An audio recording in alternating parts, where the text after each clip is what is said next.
Got to talk about Stacey Abrams, Kemp, voter suppression, and the new Black Panther Party. Now, I know some of you may be kind of figuring in your mind how this is all related, but I'll explain. Now, I know you've seen the thumbnail of this video. I know you've seen this picture on the internet. You've seen it somewhere before today, most likely. What's going on here is that you have the new Black Panther Party out there somewhere by Atlanta or in Atlanta itself, protesting against so-called voter suppression, and they're trying to rally in favor of Stacey Abrams.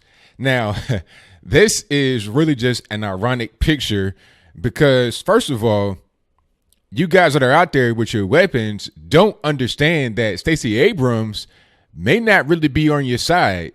Before I get into all the ways this is kind of ironic and how they probably should be supporting Kemp rather than Stacey Abrams and how this whole issue of voter suppression is not really real, let's get into a video of Miss Stacey Abrams herself talking about guns and what her policy would be going forward if she were to become governor of Georgia rather than Kemp, her conservative opponent. So without further ado, let's go ahead and roll it. Let's talk about gun policy. When you were a state lawmaker in 2016, you co-sponsored a bill that would have allowed Georgia state authorities to take away so-called assault weapons from current gun owners. Most similar bans would grandfather in existing weapons of that sort, semi-automatic rifles that are called assault weapons. So is that your current position, that law-abiding gun owners in Georgia should have to give up those weapons if authorities deem it necessary? In the state of Georgia, you introduced legislation to start conversations. I am happy to work with the legislature to figure out how we make an assault weapons ban work. But what I fundamentally believe is that we have to have common sense gun safety legislation. I am someone who supports the Second Amendment, who knows how to shoot, who knows how to hunt, but I believe that our responsibility is to make certain that the most vulnerable in our society do not face those who are irresponsible with their weapons. AR-15s are not necessary on our streets.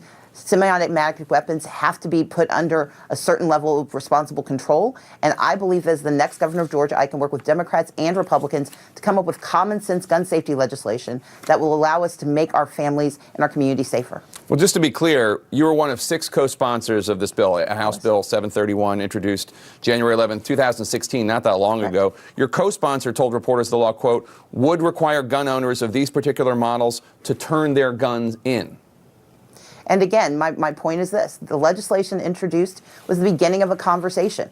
I am absolutely certain that were we to pass this in Georgia, we would have a conversation about grandfathering in, about whether or not people would turn their guns in, whether there would be buybacks. There are a number of approaches to take to accomplish this goal, but the fundamental responsibility is common sense gun safety legislation in Georgia, making sure we get dangerous weapons off the streets and that responsible gun owners stand together to hold those who are irresponsible accountable, and we reduce the risk of harm to the rest of Georgia. Well, just to be clear, though, I'm just trying to understand. So you don't support the actual legislation, you just support having a conversation about it? No, what I've said is legislation in the state legislature is about starting the conversation.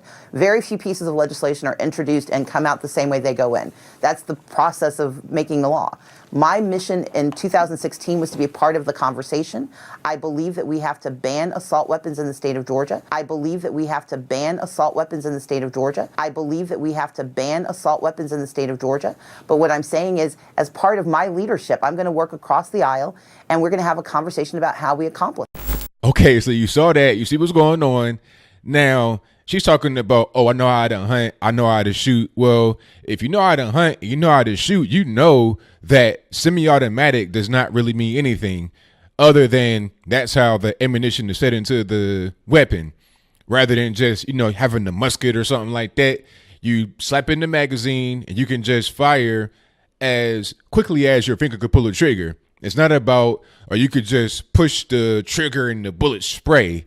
That is a machine gun. Those are not legal for you to get. Well, it's kind of legal for you to get, but you can't just go to the gun store and buy one of those. Like you can't just go to Bob's gun store in the corner and just get a machine gun.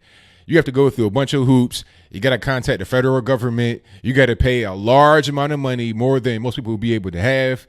You're not really going to be able to get a fully automatic in the USA as a civilian. You're going to have a semi-automatic. Handguns, rifles, they're pretty much all the same as far as that mechanic is concerned. Now, you saw those guns these guys had. these guns could be considered so-called assault weapons. There's a definition of assault weapon. If I could find that, I'll place that on the screen. In this definition, they're talking about how the gun looks. I was like, wait a minute, hold on. So we're going to define a weapon as being of the assault class by looking a certain way. You know, you can have a rifle that does the exact same thing as a different one, but the one that is considered assault just happens to look scary. So you're going to ban that one rather than the other one. It's really crazy because at the end of the day, they do the same thing. The bullets still come out pretty much the same. The so-called assault weapon may just have certain things on it and make it a little bit easier to maneuver in your hands. Not going to be any kind of bump stock or anything like that, which is really a piece of garbage thing. That's not even really what they're talking about when they say assault weapons. But to get back to the new Black Panther guys, don't you guys realize that she may try to take your weapons? You wouldn't be out there exercising your Second Amendment right to have these kind of weapons, but she does not really feel the same way that you do. Matter of fact, you should be on Brian Kemp's side. We'll get to the whole voter suppression thing in a little bit, but you should be on Brian Kemp's side. He put out a commercial where he was in his living room or something talking to a potential shooter of one of his daughters. That was the premise of the commercial. And we've all seen come prom time, you have dads on social media pointing a gun at the potential date or in a direction of them. And two things if you're going to date one of my daughters. Respect And a healthy appreciation for the Second Amendment, sir. we're going to get along just fine.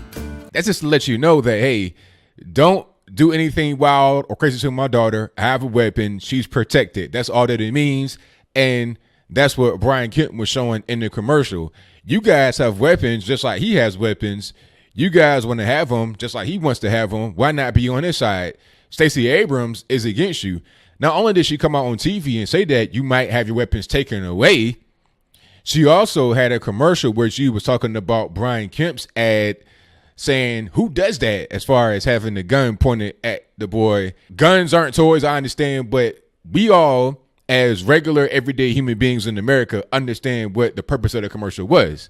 So again, you guys, the new Black Panther Party, should be on Brian Kemp's side. Now, to get to this whole issue of voter suppression, the Black Panther Party, or this particular group of them, put out a statement about this, and I'll place that on the screen. But basically, they're saying thousands of people won't have their voice heard this election because of voter suppression tactics.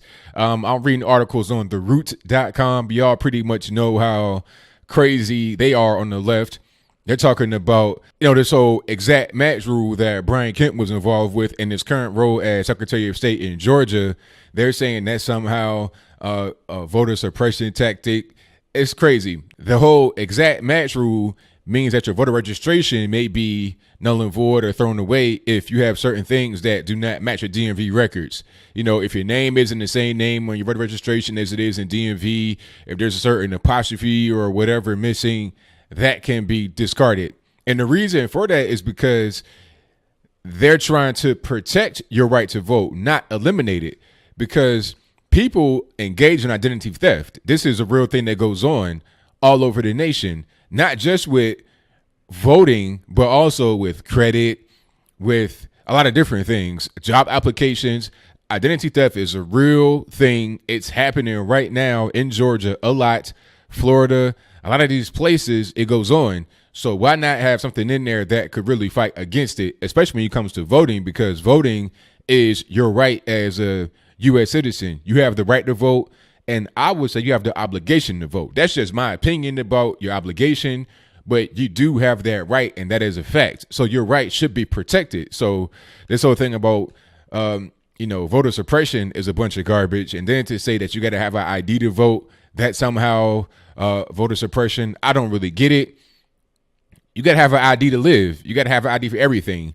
Nobody complains about having an ID to get into the club, to go drink, get drunk, whatever, to go to the grocery store and buy cigarettes, alcohol, lottery tickets, maybe. You got to have an ID for a lot of different things. You got to have an ID or a license to drive. You got to have your ID for a lot of different things in society. It's not just, we're trying to suppress the vote. Nah, we're trying to protect the vote, because think about it like this.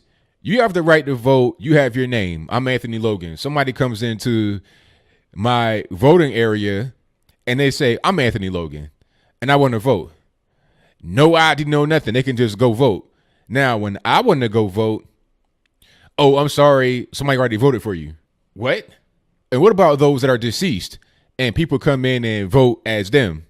How is that fair? How is that right? Now, there's a study that came out and said there's no real evidence of, voter fraud, and this is a scare tactic by the right. But how do you really know that study is 100% accurate? And how can you really tell all the cases of voter fraud?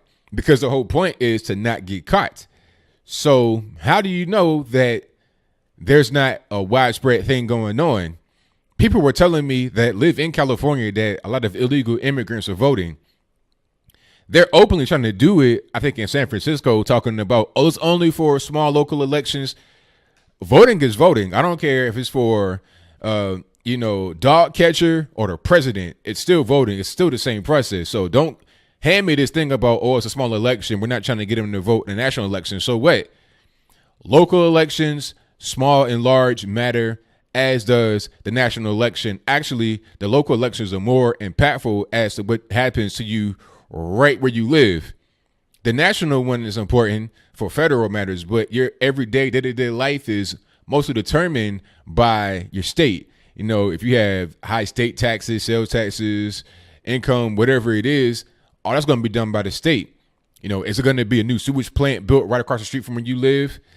Those things are handled on the local level, not the federal level. So this whole thing about voter suppression is really a load of garbage. If anything, these guys that are out there with their guns from the new Black Panther Party could be considered doing some kind of voter suppression via voter intimidation. If you're out there with a sign, vote Stacey Abrams, I don't know where you are. Are you outside of a polling place? I don't know what's going on. But if you're out there with your weapons, you got on your all black, you're part of the new Black Panther Party, that's intimidating to many. So you could be considered doing voter suppression yourself. Now, if you want the right to be able to have your guns, if you want the right to be able to protest how you feel, then you shouldn't be backing Stacey Abrams. That's going to be hilarious if she were to win, which I doubt. If she were to win, then these guys would not be able to do what they're doing. All right. She's going on TV talking about common sense gun control will do nothing but hurt individuals like that. And I am guessing that at least one of these guys got a felony. So somebody might get locked up that's in that particular picture if they continue to do what they're doing, if not all of them, because of the kind of guns that they have. So that's pretty much all I wanted to say. The midterms are tomorrow, November the 6th, 2018. And you guys need to go out there and vote. Vote right.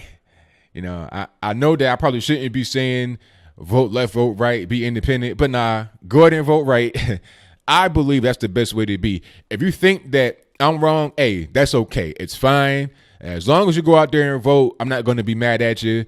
I can just disagree with you on who you vote for, but I respect you for the fact that you went out there and voted, because too many people in this country do not use their rights. They don't go vote. You need to vote to protect your rights. These guys in Georgia, hopefully they see this video and they understand who's really in their corner.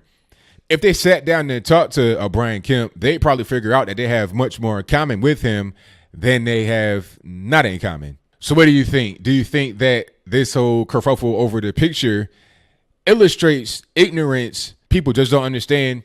You got there protesting in favor of Stacey Abrams against Brian Kemp because of this whole voter suppression thing. Meanwhile, you don't understand the avenues that we're taking are to protect your vote, are to protect your right to bear arms. The other person does not really want that. They want you to be able to go out there and vote as anybody. You could be a felon. You could be, a sexual predator, whatever it is. You can go out there and vote, and that's fine. But what they don't want you to have is your guns to protect yourself. All right. So when they want to do whatever they want to do, once they get in office, after you vote for them, you can't defend yourself against it. So how do you feel about that? I know I'm going to vote red 100% up here in Tennessee. I got Marsha Blackburn. I got Bill Lee. That's who I'm voting for. And everybody else that is in my particular area, in my district, I'm voting for them. I'm going to vote the right way. Hopefully you do as well. But whatever your comments are, please let me know in the comments.